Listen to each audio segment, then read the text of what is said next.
Are the Lucha Brothers leaving AEW and joining WWE? We'll talk about it, plus scrapped plans for AEW All In, and we have an update on a future potential Bloodline member. It's all in the Cultaholic Wrestling news right now.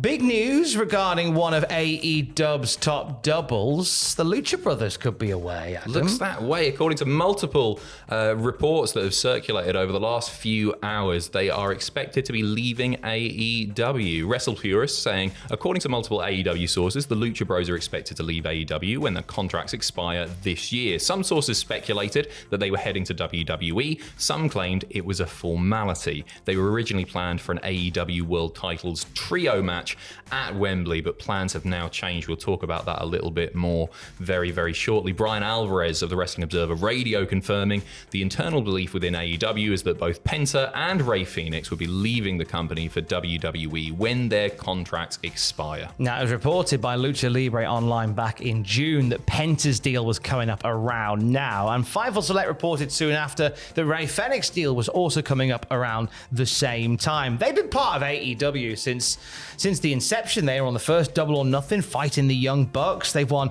their former tag champions, former World Trios champions. We've seen Fenix become a singles champion in the company as well. So they've had a lot of success. They've told some great stories, but it feels like it's the end of the road for them, really, for AEW. It feels like maybe they've done as much as they can possibly do in AEW. They've held all of the belts that you would sort of expect them to hold.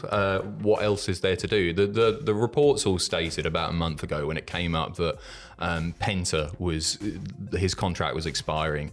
All the reports said he's going to go where the money's the best.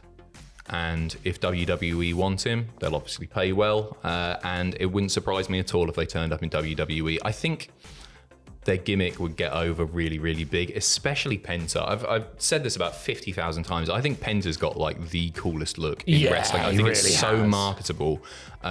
Like to young fans especially, I think they'll shift so many of those masks. All of that stuff is going to get over huge. Wouldn't surprise me at all. It's a can't miss, really. If you put them as they are on WWE TV, which in the current climate of the Paul, you don't want me in the photograph era, is more likely to happen than ever than them be tinkered with and made and WWE-ified. Mm-hmm. So it's more likely to see them as they are in AEW in WWE as well. Let's lament a little bit on what Wrestle Purists said regarding their plans for All In. So they're saying that the Lucha Brothers were set to be part of a World Trios title match, teaming with Pac at Wembley. That was the original plan. They were set to face the Patriarchy for the Trios titles at Wembley Stadium in a couple of weeks' time, and Wrestle Purists say that match is not happening. And the Trios Championship match is set to be the Patriarchy, the Bang Bang Gang, and the House of Black. It's not known at this point whether Death Triangle or the Lucha Bros will feature in any way, shape, or form with plans for All In. I think I get why maybe you might not want to use Penta and Rey Fenix if you're in this contract situation, this sort of primordial goo where it looks like they could be going elsewhere. But Jordy Nev, come on! You gotta get Jordy Nev on the card at Wembley. They absolutely will. How often did Newcastle get to go to Wembley? We've got to get back to Wembley. Come on, that'd be silly. I don't know where we put him, but that's up to Tony Khan, you coward. Certainly not with Hangman Page or Jeff Jarrett because they're wrestling each other. Aren't they, Tony? You coward. Becky Lynch. Talked about her yesterday. We certainly did. She shared an Instagram post which led a lot of people to speculate that she might be hanging up the boots, but it doesn't look like things are going to be heading that way. No, so the use of the past tense on this Instagram post saying being the man was an honour got people, including myself, believing that she was done. And Fightful Select say WWE sources have said that if she was retired in an official capacity, they haven't been informed of it as of yet and didn't believe if she retire that it would be via Instagram. However, it was also noted by one WWE source that she's not under a WWE deal to their knowledge and could retire without notifying them if she so chose. WWE sources have repeatedly stated that Becky is enjoying her time off and they wanted to be respectful of her space after what she's given them over the years. It was also reiterated that she would always be welcomed back into WWE.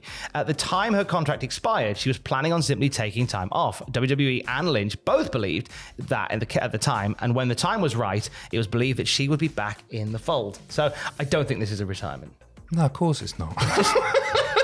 Well, excuse me, princess. I thought the way that it was set up felt like she was at least saying goodbye to the man.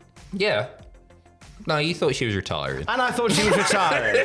Look, No, I can't be right and handsome at the same time.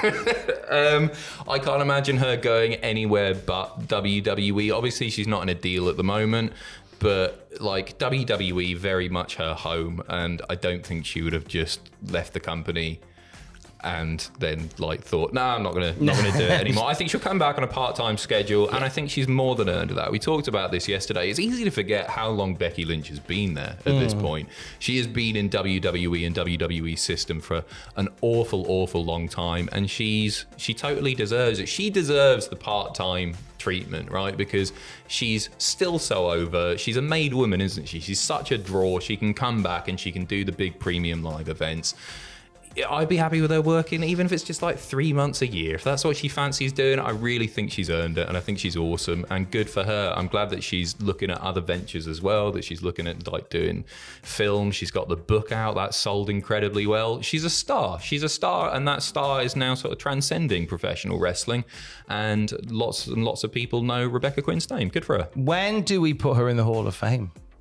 When she retires in like 5 years. But there are some wrestlers that are in the Hall of Fame while still active. So I was thinking whether or not you do it while she's still a part-timer. I don't think you do it while Becky still feels young. No disrespect to Rey Mysterio, right? Yeah. But he's been doing it a lot longer than Becky True. Lynch. And it sort of makes sense for him to be a Hall of Famer because he's in his 50s now, isn't he? And it's like, that's cool. He's actively competing in WWE while being a part of the Hall of Fame. Becky is, what is she, like late 30s, early 40s at this point? No disrespect, I really don't know. Never ask a woman her age. It sort of makes someone feel old, doesn't it? When they go in the Hall of Fame, it's like, yeah, like Robert Gibson or something like that. Becky is not Robert Gibson. So I wouldn't put her in there yet. I would do it just after she retires, or the day before she retires at WrestleMania in 5, 6, 7, 10 years. I don't know.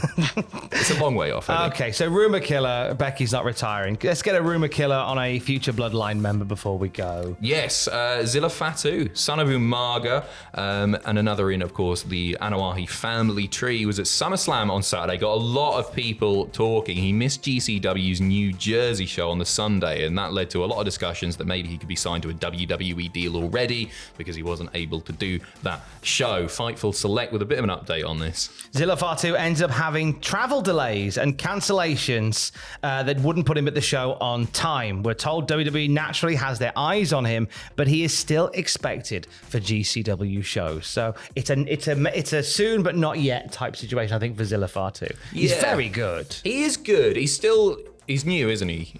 I don't want to call him green or anything like that, but we've already got one person sticking out like a sore thumb in the bloodline, and that's No way to speak about Solo Sikoa. I'm sorry. No, that's Tangaloa. I don't think he's ready for like main roster WWE just yet. I would expect him to go to NXT first because he's still got a lot of work to do.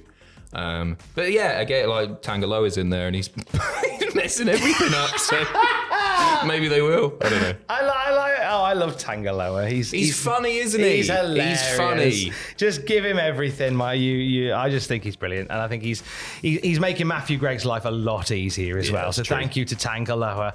Speaking of big wrestling families, I had a chat with Eddie Colon yesterday. Is that Primo? I was trying to think, is that... Yeah, that's cool. That's really cool. Nice guy. Really lovely guy. The World Wrestling Council's 51st anniversary show coming up later this month, so we wanted to talk about that. He is really open about his entire career, growing up as part of the Colones. And also, do you remember in 2019 when he was suspended due to wellness violations despite the fact that he wasn't on the road? Yeah. I said, do you want to talk about it? He went, yeah, I'll clear the air. So That's tomorrow. That's on a brand new Desert Island Graps. We spent about an hour together in the end, did Primo and I, and it was a good conversation. You'll hear it tomorrow morning on the podcast feed. You can watch it as a Patreon on patreon.com/Cultaholic as well. And for the latest wrestling news throughout the day, you can check out Cultaholic.com. Stay safe. Love you. Bye.